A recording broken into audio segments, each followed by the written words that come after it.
Watches and Wonders is around the corner and we're excited. Obviously, we get to see a lot of cool new watches. It's an exciting time. Things get discontinued, things get added. It's like Christmas for watches, and we're just super stoked to see this happen in a week or two. We have a couple things we want to discuss, specifically maybe with Rolex, but we'll leave that at the end because I feel like we have some inside information that you guys might want to hear that'll be really interesting to see if it actually plays out this way. But I think we want to just touch on maybe some of the major brands, maybe like AP and Patek. They're really the ones that kind of, there is at least some speculation. The rest of them, they kind of do their own thing, and they're obviously a lot more independent in the way they do things. And so those are the ones we want to stick with. We can maybe touch on some Vacheron, but I'm not sure. Honestly, Vacheron hasn't been very predictable, so it's really hard to put something there. All right, so let's start with Patek. One of the ones that I'm curious to see if they do something with, and I want to hear your thoughts, but the 5167, I think it's a pretty old reference now. Like it's been around for what, 15 plus years? And they've been using the same repurposed movement. The only really thing that has changed has been the clasp, really. Like everything else has stayed, I mean, quite literally the same. And so my thoughts on it, at least initially, is like, if they're gonna get rid of one, they have to replace it with something. Yeah, I mean, that's such a popular watch. I just can't see them doing without a replacement. So I would think that maybe, and maybe it's not going to be now. Maybe it will be at something in the future, Baselworld or something. Yeah. But I just can't see them keeping that off the catalog too long. It's too much of a in-demand watch for them. Yeah. That I think they do something with the Aquanaut. I think that they definitely do something in stainless steel. Maybe they do something different, like put a gradient dial on it to reflect some of the other ones. Yeah. Or maybe they just keep it black like they did, but I think maybe they refresh it. Maybe they make it a little bit bigger, kind of like they did with the proportions of the Daytona. Yeah. Because we had talked about the Daytona. I don't want to get into Rolex too much right now, but like the new Daytonas versus the old reference Daytona, even though they're still both 40 millimeters, they elongated the case a little bit. Yeah. It just seems a little bit more slightly stretched. And I think that's just the trend that's going on with some of these watches. They don't want to say that it's a bigger watch, but they are exaggerating the proportions just a little bit or elongating them. And they're with some finesse, they make it look the same size. So maybe they do that with the 5167. Yeah. Because one complaint I've had is that it's a really small watch. Mm-hmm. And it really only works for somebody who has like a 7.5 inch wrist or smaller. Maybe even 7.5 inches is kind of stretching it for that watch. Yeah. So true. I think if they do something just slightly bigger, maybe exaggerate it and make it work for something that's 7 3/4 and smaller. It doesn't necessarily have to fit me. That's what the 5968s and the 5168s are for. But it's kind of funny because that perpetual calendar that came out last year with that perpetual calendar Aquanaut specifically, that was presented as a ladies' watch, and it was pretty crazy how many men actually wanted that watch. I know. So I'm wondering, because it was presented as a ladies' watch, if they'll actually make a bigger version of that. That would be sweet. And that would actually cater to an even larger audience. You know what? Let's create a wish list. I think that's something that we would have on the wish list, is to have a perpetual calendar Aquanaut, and maybe they do one in stainless. It'd be cool to see one in stainless. That would be really crazy. It'd also be cool to see one in rose different gold. Colors. Maybe. Like a different color. That'd be really sweet. But that one's pretty unique. Like I like the colors that they already have. The navy blue with the white gold, and then the green with the white gold. It'd be interesting to see any other colors. I don't know, maybe a yellow. I mean, now they're going into this sort of turquoisey or like kind of aqua bluish, and so that's something that's kind of un-Patek of them to suddenly start going into a little bit more colors. But maybe they add more because that rainbow Aquanaut. We have a newer generation. They have the rainbow Aquanaut now for the ladies. I mean, they're doing some pretty wild stuff, introducing green into the lineup. Like they've done some recent things to kind of like, it almost seems like they're building upon themselves and stretching it. But anyways, just so we're not stuck on one category too long and making this way too long, I think that they do something with the Nautilus, maybe to replace the 5980. That would be and then I think a prediction is maybe they do something with the 5811. We haven't talked about the 5811. There is no 5711 anymore. Mm-hmm. So they're going to come out, I think, with something to replace the 5711, which is the 5811, whether they call it the same reference number or whatever, but they do something with the 5811, maybe come out with the steel and maybe with the rose gold option as well. Yeah. And not just the white gold. And then also that they would come up with something to replace the 5980. And it makes sense that they discontinued it. That's a 15-year-old plus watch, and they needed to replace it. It's time. They needed a new movement. I think that they do something with it. It's one of the hottest sellers, so I think they do something with that. That's a prediction. Also a wish list for sure. With a 5990, something that has been really popular these days is the color green. And we've seen that in AP, in Rolex, and everything like that. With the new 26331, yellow gold, all that stuff. And so I'm curious if maybe now's the year, or I don't know, sometime soon, that they find or they actually make a green dial. A green dial 5990 would be green sick, dial or 5980 green dial. Either one of those watches. Yeah, 5990 with the gold. 5990. It just has that Yeah. contrast. Like that's becoming the better trend, I guess, these days too. All right, let's wrap this up. Let's go to maybe AP. So with AP, you know what? I don't know what to speculate. They've already come up with so much stuff recently that I don't even know. I'm really bummed out with AP right now because they're really doing a bunch of stuff that's super hype. And it just takes away from their original classiness and things that they were doing with the brand in general. I just feel like now, I mean, don't get me wrong, it's cool. I get it. Like I'm sure for Travis Scott and I'm sure for John Mayer and for all these guys, like I'm sure it's special for them to have a piece from AP named after them. But unfortunately, I just think it cheapens the brand. It was cool back in the day when it used to be you would spot a celebrity with a particular watch, but now to have watches that are named after a particular celebrity, I just don't know that it works the same way. I think that they're trying to go after like that Michael Jordan thing or the sneakers game, and all like that kind of stuff. I just don't think it works. The demographic for high-end watches is not the same. Yeah. I mean, there is some crossover, don't get me wrong, for sure. I love sneakers, but I just don't think it's the same. And even though I'm a sneaker lover and somebody who wears sneakers, I don't want to see that with watches. Like that to me speaks a lot more than like a collaboration with Travis Scott and having crazy colors like that. That with a good pair of sneakers just speaks a whole lot more, in my opinion. So and at this point with Royal Oak, I mean, we're talking about 140 different configurations on a single Royal Oak, whether it be an offshore or whatever, a concept, or even an actual just Royal Oak. And so it's crazy. It's like, I actually saw somebody post a video, like a reel of a crazy AP collection. Yeah. And it's literally the same case across. So it literally looks like the same watch. You really have to zoom in to see the dial to realize, oh, that's a tourbillon. Oh, that's a perpetual. Oh, that's this. Oh, that's that. They all just look the same. It's so funny because I even had a client come in today that was looking at a dress AP from back in the day, and it was like an 18 karat gold case, and it had a perpetual calendar and it was skeletonized, and it looked nothing like a Royal Oak. You honestly, from a distance, it almost looked like a Vacheron. And like those are the types of stuff that maybe they should already they should start to bring back and really appreciate some of the watchmaking stuff capabilities that they already have. I definitely think they need to do something. Like we have, and don't get me wrong, we do have the offshore, which is different than the Royal Oak, but overall in design, they're so identical. It's the same hexagonal screws on every concept. I'd really love for them to do something different. I really love for them to maybe come up with something that maybe just thinks outside that box that we've seen for a while. But I don't know. So far, they've done the same thing, and they've just kind of done some limited editions. So AP, please stop doing all these limited editions.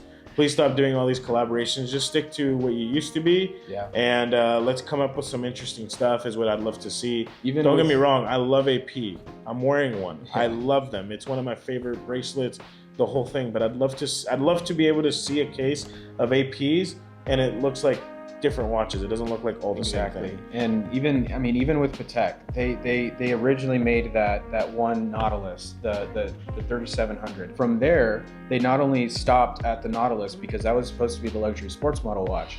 They didn't stop there. They actually went with the Aquanaut as well, which is also super popular. They could AP could very well do it, I think. And as long as they have, even if it's like some sort of similar. Yeah, and obviously it needs to have heritage with Patek, or in this case with AP. Like it's gonna have heritage. It's gonna have roots, and it needs to cater to their original roots for sure. Exactly. So there's gonna be details that definitely harken to the Royal Oak, and details that harken to the offshore or whatever the different models they have. But they just need to do something, I think, to get people interested. And honestly, even like we get so many clients that they'll get their first Royal Oak, and then from there, it's just like they're like, I already kind of have a Royal Oak. Once they check that mark off, they kind of stop there. Now you do have the AP fanboys who will get 1 million of Royal Oaks, but for the general market, they're going to trade in the Royal Oak to maybe get a perpetual, and they're going to trade in the perpetual to maybe get a chrono, or they might have one regular Royal Oak and one chrono, or they might have one offshore and one, if they did something So different. what's on your wish list With AP, honestly, I wish that they would just come up with something out of the box. I'd love for them to do the blue dial more like the Tokyo edition. I think that would be sweet, insane, because that's been a major complaint, is that all their dials that they do, even the green and the blue, in certain lighting it looks black. They just look black. It's just, they just don't pop, and so that's one thing that's on my wish list. That will they do it? I don't know. They've done it with the Tokyo, but if they do it, does it hurt the value of those? Of course. So I don't know that they'll do it. I guess my wish list is, I mean, pretty similar to yours. If there's something that they can come up with that's a little outside the box. I mean, I'm kind of even thinking Aquanaut sort of esque, like something that kind of is still young, is still, you can still dress it up and down. I've seen it with suits, I've seen it poolside, like just something like that where it presents itself really well. And maybe it's hated on at first, but then in the future, it's one of those watches that just demands attention all the time, just like the. You know what's something I'd actually like to see? I'd like to see AP do something with the offshore. Maybe make a very slender version of the offshore. Because even though so the offshore was meant to be the young guy's watch. Yeah. It was meant to be the young guy's watch that, you know, has kind of like that explorer, like, you know, being active vibe. But everybody who comes in that's a younger guy, they're afraid of it because it's huge. Yeah. Unless they're my size or they're this 6'5", you know, football player or something. Yeah. Usually it only caters to an older demographic that's a little bit thicker wrist. Yeah. And so it's not staying true to that original reason that it came out, to its roots. So I would really love to see them do a slender offshore, and maybe not necessarily for me, but just for the people who don't like the offshore because of the size. I personally would like it. I mean, I know they do smaller offshores for the ladies, but maybe stop calling it a ladies' watch and start making it more of a men's watch. Well, and make keep the millimeter. So we want a 40 or 42 millimeter, but maybe just slim down the case, make it an ultra thin offshore or something. That'd be cool. All right, so then I think now we move to the inside information we have that we think we have. Yeah. Now, again, take this with a grain of salt. We hear so many crazy things. We get people calling us, hey, I heard this, hey, I heard that. But some of them ones that make sense and kind of line up with the stories we've been hearing, and also that just makes sense for the brand in general, is, let's start off with the Yacht-Master 2. Yacht-Master 2. I mean, yeah, beloved. Gone. So gone. I really think that Rolex is going to discontinue the Yacht-Master. We heard it from somebody that we feel like they have a really good source. So shout out, you know who you are. Honestly, when he said that to me, it just made sense to me because the Yacht-Master is old. It came out in 2009 and it's been the same design except for the hands. The hands are the only thing that's changed. Yep. And I just think it's time. I think that they come out maybe with the new Yacht-Master, a new Yacht-Master 2 or Yacht-Master 3, whatever they're going to call it. Quite literally, yeah. It could be a Yacht-Master 3, and maybe it's the same thing that we're wishing for on the offshores, and they just slim it down or make it somewhere where maybe they take out the Yacht-Master 2 and you quite literally just have a numbered bezel, and that just looks perfectly fine. Maybe something like that. But the other thing too is that maybe I do think they bring back a 44 millimeter Yacht-Master like 2-esque watch, but maybe I think that they're going to come out with something with a dark dial. Because a big complaint we've had with some Yacht-Master guys is they love the design, they hate the white dial. Yeah. And the white dial is across the board. Whether you get the yellow one, whether you get the stainless, whether you get the two-tone, they're all white dial. And just the people that we know, they love the design, they get hung up on that white dial. So I hope that they come out with something to replace it that looks similar, but that it would have a colored dial, because it would be cool to see a black or a blue dial. Honestly, a blue dial I think would be amazing. Money on that watch. Yeah. So I really think they bring out something like that, and I really do think they're going to bring something out maybe to replace it, or maybe they just discontinue it now and then they announce it later on this year, or maybe in the coming years. But I really do think that it's probably going to go away this time. Here's one that I was actually kind of noticing over the years. I'm talking about the OP. I mean, they've been around for a little bit, but they've also taken away some colors. And they've also brought some new ones. So I wonder if that celebration dial is a send off for the old ones, and maybe there comes a bunch of new ones, and then we discontinue all these others. I don't know, but that seems to be the trend. The celebration. What are we celebrating? You know? Yeah, no, I don't know. That's a good one. I really don't have any predictions with the OP. To be frank with you, it's probably the model I care about the least, to be just frank. Yeah, sure. But yeah, maybe they do something with the OP. Maybe they come out with a new model. Although it's a fairly new model. Maybe they just come out with some new dials, or they do something to refresh it. Yeah. But honestly, I think it's still pretty new. I think they probably keep it for a little bit longer. Yeah. But I think the biggest one there's a two-parter, but let's start off with the major one. any red bezel in Rolex's lineup, gone. Gone. So what does that mean? So no future Cokes. We aren't going to get the rumored Cokes at all. They're just not going to work. I mean, there may be room for making a limited something, but honestly, the chances of it are going smaller and smaller each time. After over like 200 or 300 bezels that they make, it's almost impossible to get the red.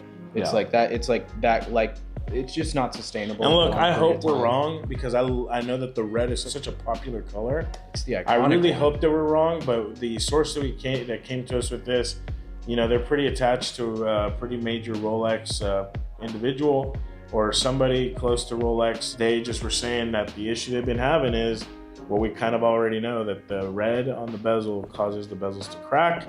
It's not the easiest thing. And the clarification that was brought, because some people had described it as, you know, the red bleeds over and it can't get the perfect line, but that doesn't seem to be the problem. It seems like the problem that we heard is that with the red, they're having to start off with such a big ceramic, and with calculations and with trial and error, they've realized how thick the bezel needs to start off at size-wise, so that by the time it shrinks in the oven, it ends up perfect to where it needs to be. So yeah. Shout out to Rolex for being able to figure out those. It's a freaking crazy way to make a bezel. Part of actually what they mentioned was that the red is actually not a thick layer. It's not all the way through. It's actually a smaller layer of ceramic underneath, and then the red goes on top. But because it's so thin, it's very fragile, and whenever it does harden, sometimes it just cracks. Yeah, so and that's quite the literally, issue. it's like, I mean, and it needs to be, you know, Rolex, it has to be perfect. So what we've heard is like for every 300 bezels or something, they're only keeping like 10 of them, which I know that they're going to want to keep their overhead low, and that's not keeping it low if you're throwing away 290 bezels. That's crazy. That's a lot of work. Yeah. So anyways, with all that being said, the Pepsi's gone, and so gone with the white gold Pepsi, the stainless steel Pepsi, potentially no future Coke, which we were hoping that there would be a Coke, because honestly, I would have loved to see a Coke. That would be so amazing. I really hope that they wishlisted. I hope that they figure out something with the red, because I'd hate to see red go on the GMT, and I know so many of you that would hate to see the red go, because it's such an iconic part of Rolex. The Pepsi is such an iconic watch. I mean, that's a sad story. It's like seeing an old friend go. I mean, it's one of those things, like Rolex, it's not often that they actually listen to their clients. In last year's case, we got the Le Mans. Yeah. And so we've been begging them to put a ceramic bezel on a white gold or on a solid gold Daytona. Which they did. They actually listened, but it's limited. Only one watch. It's limited. So if they do keep the red bezel, they might actually do the Coke and maybe make it a limited thing. And that way it's like done and gone. Like that's it. And it's just super limited. You can't get it. And so then that leads us to the last thing. The last thing that we are going to predict is that meteorite is going to be gone across the board. Meteorite's gone. Yeah. So if you have a meteorite watch, you might hold on to it, or if you have it somewhere on sale, make sure they raise the price. That may be the most predictable one, because we all know that Rolex has a certain amount of the Gibeon meteorite. That's how much they own, and it's just growing smaller and smaller. So at some point, it's got to go anyways. So this, honestly, it might be this is a year, because they're already getting rid of the Pepsi anyways. So, and they already got rid of. They already got all the Daytonas in meteorite. They've gotten rid of a lot of meteorites. So I think they do it. I want to take a step back, because that also leaves us with an empty spot in the GMT lineup. Well, multiple empty spots, because now we don't have either of the John Mayers that have colored dials either. So we don't have that. We don't have the meteorite now. So what can we fill with those? Like, so the Daytona, maybe they come out with something to replace the John Mayer. Maybe not the John Mayer, but they're going to come out with something in a different color. Maybe they bring in something, I don't know. They've been experimenting with a lot of different colors, and maybe they do something with the Daytona, whether it happens this time around or next time. But I think maybe they do something with the Daytona to replace that green and that blue dial Daytona. Yeah. And then also, I hope that they do something with the GMT, maybe a stainless all black. You know what would be really cool is a stainless GMT with that black and gray bezel. Black and gray bezel. That would so be the same one perfect. that comes on what people are calling the Bruce Wayne, which is a two-tone new style GMT. Maybe they do something like a black and gray bezel, or maybe they do a dark, I don't know, something. That would be good enough for me, because a lot of people's reservation when purchasing the older style GMT was that it looked too much like a Submariner. So adding that gray or adding maybe just another different color that's somewhat Dude, you're so right, usable. yeah. It's like they want the GMT to look different from the Submariner. They don't want it to look the same. And so the only indication that you have on the GMT is this green, is the split color, and then on the older one, it's only the hands. It has to be different enough. It has to be also wearable. So maybe they do black and gray, black and white, something like that. It'd be super clean. You think they're gonna get rid of the Sprite? Sprite. I mean, a part of me hopes that they don't. I really like the Sprite. Yeah. But maybe they come up with a right-handed Sprite. Right-handed Sprite. That would be a great idea. Honestly. Could you imagine? There's a huge demand for the Sprite as a lefty, and everybody wears it backwards. Yeah. Everybody wears it on. I wear it on my left hand. So could you imagine if they discontinue? Well, maybe they discontinue the lefty, and because there's an empty spot, they come out with a green. Right hand. Sprite. Yeah, I mean that's totally plausible. Rolex, we have about a week. Can you do that? I mean, it's not that hard. You did it once before. You could just turn it back over. Yeah, no, that'd be really cool. Yeah, I mean, honestly, they could just use the same bezels. But yeah, quite literally. But anyways, no. So I think that's pretty much my predictions. I mean, I don't know that they're gonna do anything too crazy. It'd be really cool to see something crazy.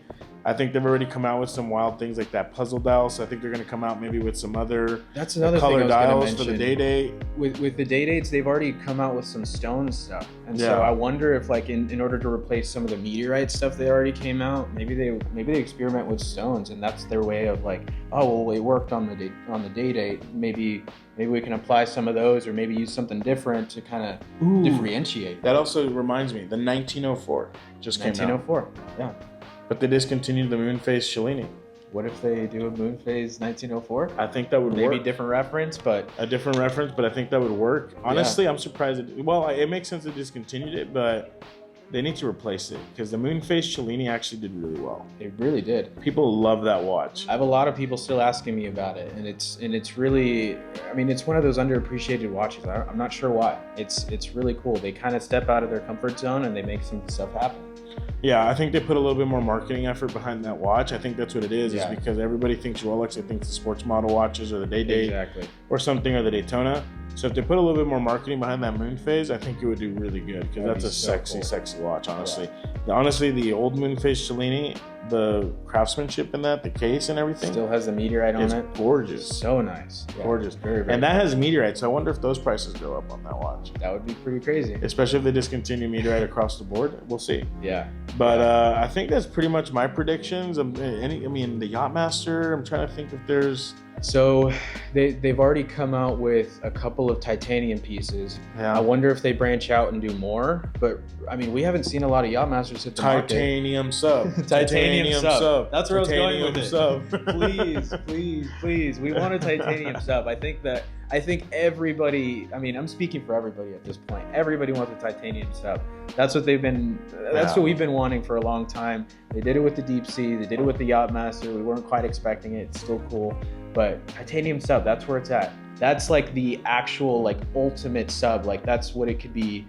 Like I could actually see a scuba diver use that watch, and it's so light. It's just so utilitarian, and that's so Rolex of them. For sure. Like that would be totally fine. And then maybe do a red little script. That way it differentiates a little bit. Like the red Submariner. That'd be cool. I'd be down for that. Yeah. That's more wish listy, but even if they was white, like I'd be totally fine with it. Yeah. Yeah.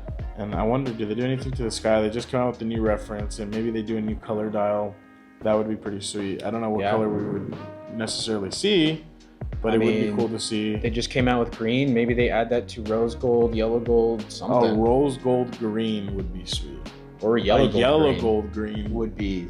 A yellow gold green that sky. That would be so cool. Woo! With the John Mayer green, the John Mayer sunburst green, yellow gold. By far, that would kill it. That would be sick. That'd be so cool. That would be one of my top 10 probably of this year. For sure. Well, guys, I think that pretty much wraps it up for what we think some of these predictions are going to be. I know that some of these are just our quick thoughts. We didn't really prepare for this too much. We just, based on the information we hear and just kind of what we want to see or what we think, what we expect just through some experience, we're hoping that some of these come out. But look, people thought that the John Mayer was going to be discontinued for like 5 or 6 years straight. Yeah. They kept coming out with it. I mean, there's so many watches, you know, that we thought they were going to discontinue the Pepsi when the Sprite came out. They didn't, so they kept it. So who knows? Who knows if any of this stuff makes sense? What doesn't make sense to me is that they can't get this red right, even though that the source thinks it's really happening. Why is it that the Chinese somewhere can figure it out, but Rolex can't?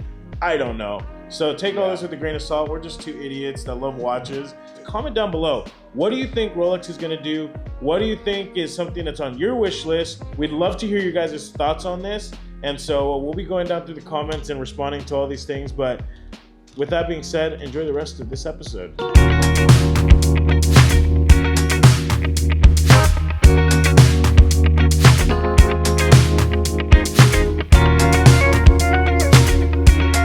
Here, this is a 16570.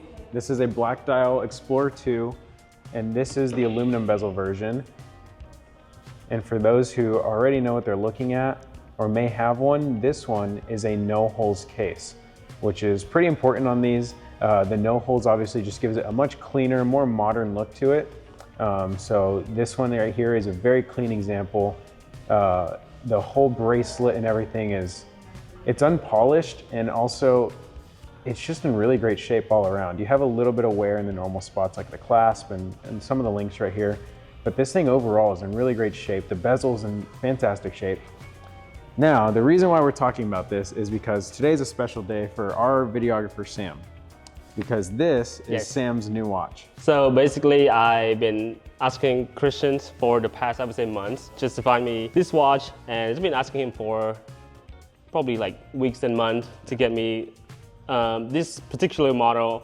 My one thing is I don't want the one with hole, which is like 2002 and prior. I forget the exact year, it's about 2002. 2002 prior. 2000. So my only thing is like I want the 16570 with no hole, which is like 2004 to 2007.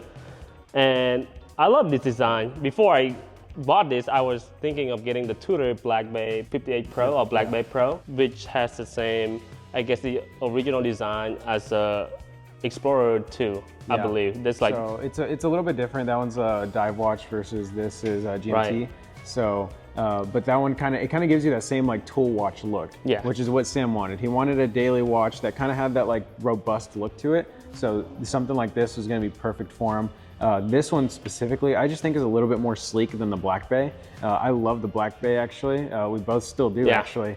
But I must go with that one. The Black Bay definitely gives off more of a tool watch sense, to where this one is just thin enough and it's just understated enough to where it can still go through, it can go under sleeves, and I mean it's a really all-around watch. Yeah, for sure. And I think in the past I had the newer version. I think it's 42. I tried on the 42 millimeter. I think there was like 2019 or 2020 versions of it. It's feels significantly heavy, and I don't really want that because I do a lot of travelings, of course, video recording and all of that, and I want something a little bit lighter, something a little bit smaller, and so it's easy for me to wear, to move around. And I think with that, I own also the Submariner, the Blue Z, and this thing is hard for me to wear every day because it's heavy, but also I don't want to go on a shoot wearing this like flashy looking watch, which is, with my job, it's different, I guess, client, different tasks. So you want to make sure that you wear something neutral that's not super out there. And that's the reason why I got this one, because it just feel more, just more of a all-around daily watch. So, and what I like about this one, the 16570 versus the newer ones, the 216 and the 226, this one you have the GMT hand, which is that orange hand on the inside, and on the newer ones, it's a really big, broad, fat orange hand. And then even on the 226, it's a little bit more of a yellow tone. So it's definitely gonna stand out more on the dial, and those to me are a little bit more unique looking than this one. This one to me still almost looks pretty neutral other than just the hand. It kind of reminds me of just honestly like a black bezel GMT of this era as well. Now obviously you get the stainless bezel on this one, which just, again, it's gonna give it a little bit more of that under the radar look. To be honest, I also own the Cartier, which is like just the time, telling the time, the Cartier Santos. And when looking for a watch, the newer one, of course I'm looking for a date. I want to know what date it is.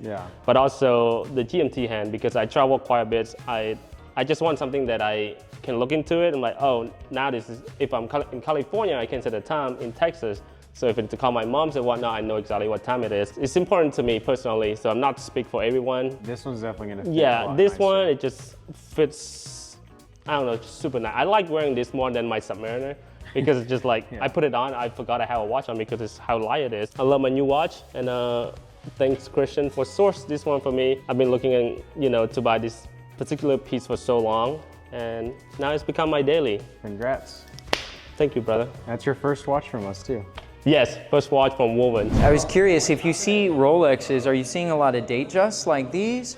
Or are you seeing maybe some more like my guess would be you would be seeing like some Submariners like these come through your shop. Not many like that. Not many like this? Mostly just Datejust or something. I totally understand why you guys were looking at this piece. I feel like you could rock a piece kind of like what I described to you, the 5235, with this strap, like a clean black rubber strap, and then a really like simplistic but elegant head to it. That could be really, really cool. For example, let me show you this one. Here's another Patek. This is what I picture you rocking if you decided, you're like, all right, it's time, and you wanted to get like a leather strap piece. Really minimalistic. Oh, look how thin. Yeah, thin like you were describing, because you prefer kind of like that sleek, smaller profile. This one, and feel the weight, very comfortable, very light. That is nice. You feel the weight. Oh yeah, that is nice. It's a nice watch, and it's so clean. Good looking watch. Uh-huh. It looks great with what you're wearing today too. But when you described what you can take it out today. No, but when you Something like that cost. this one, let me double check. Yeah, 21.5. So much more reasonable price than you're looking at with the 5235 I showed you at first, which is 38 going for a deal, I right? was thinking you were making 21,000 for a minute there, because No, 21,500.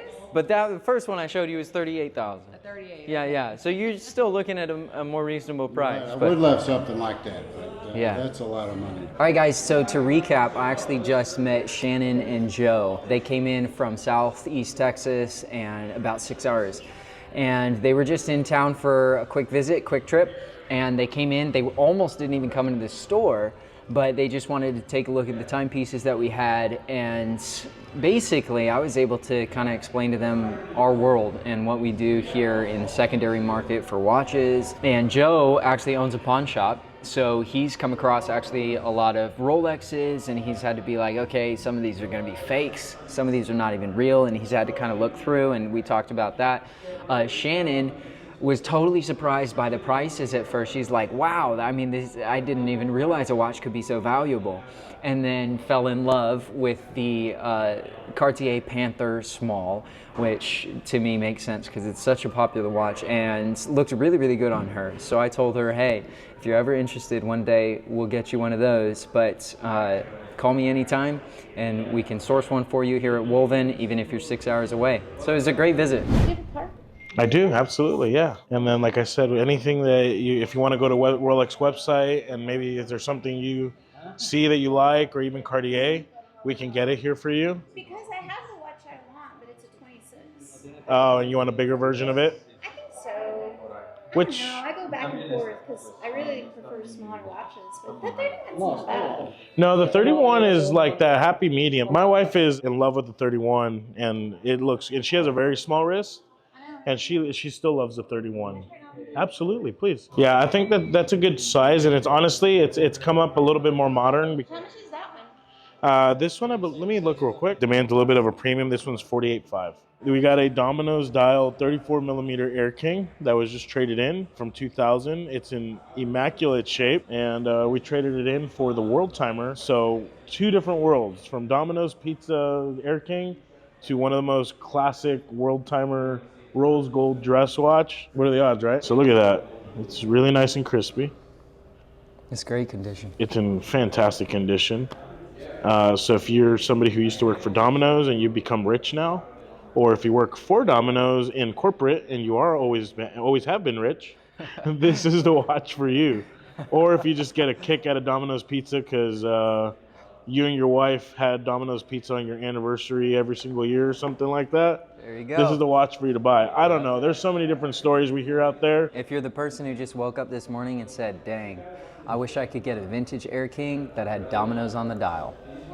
This is it. That's the watch for you. Well, I guess first question, are you guys right now doing any like straight up trade? Like I don't really want to do like consign or anything, just because I don't really want to outlay cash right now given the environment that we're in. Sure. So Yeah, I mean, tell you as long as the numbers make sense, like I'm totally down for it. Like I would love to have cash too, but I mean trades are money as well. Like they're like that. I'm totally fine with it. Okay. Yeah. So the two Omegas, I've got two of the Ultra Deeps, which I know is kind of a somewhat of a niche watch. They're both 2023 models, and then I've got a limited edition Diver 300, which is one of the bonds they made. I think there were like 10,000 or something made. I think it's a. Is it the blue one? I can look at the. So no, this is an older. This is like a 2013. Oh, okay. It's got like 007 on the second hand, and then on the case back, it's not. Yeah. It's not open, but it's got the like 007 logo on the case, like metal case back. Yeah, I'm familiar now. But they're all full sets. I mean, box papers, warranty cards. Okay. You name it, which I know on an Omega it doesn't make a huge difference, but it is maybe a little easier to sell. Sure. And then, so those three is what I would want to potentially trade. Okay. And then on the Pepsi, I would want to do like, doesn't have to be like a 2023 or 2024. That would be a preference to have a newer one just because of the warranty. Okay. On Jubilee, and I would really want, doesn't have to be unworn, but I would want one in pretty good condition. I can look for those. I will say, like right off the bat, a lot of these Pepsis have actually like gone up, and I'm sure you've experienced it or seen it before already. But so like obviously, I know you said probably around 2023 or 4 is a preference. I will say, from what I'm seeing right now, it looks like this is absolute worst case scenario, which is technically like the freshest I can possibly find, is probably going to be around like 25.5 or 25, like something around there. And then it just kind of like, hopefully it gets a little bit better from that. But like for the most part, like people aren't budging on these Pepsis right now. Well, they don't have to. There's no supply. Exactly. But yeah, I mean, I'm totally down to look into that for you guys. Thank you again for the support to this channel. Thank you for watching till the end. To you guys that are loyal, the guys in the comment section below, thank you so much. What was your favorite watch you saw this week? Comment down below, let us know what it is. But in the meantime, like, subscribe. Guys, we want to get to subscribers. Thank you guys for helping us cross that 4,000 mark. But we used to have 21,000 subscribers before, and I want to build this channel back up to those days where we had 21,000 subscribers. Unfortunately, we lost that, and we want to regain it. So help us, support us. If you love the Woven brand, if you love the Navarros, please subscribe to our channel. Comment down below and help us with the like. That really, really, really helps the algorithm. And guys, again, we want to be able to better serve you, and it really helps when you guys give us support through this channel. Thank you so much. We'll see you next week.